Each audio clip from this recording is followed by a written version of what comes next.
You are, of course, wondering why I brought you here tonight. Actually, sir, after all these years, I just sort of go with it. Take my arm.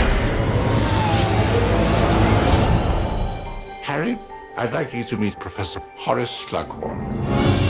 What you see before you is a curious little potion. It does cause powerful infatuation or obsession. I'm in love with her. All right, fine, you're in love with her. Have you ever actually met her? No. Can you introduce me? This year, the past holds a dark secret. What you are looking at are memories. This is the most important memory I've collected. Now get out of here at once! It is also a lie. And only he You're the chosen one, Harry.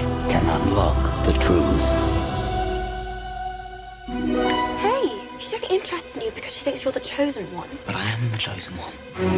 Okay, sorry. Kidding. From Warner Brothers Pictures. Without this memory, we leave the fate of our world to chance. We must not fail. You need us, Harry. Fight back, you coward!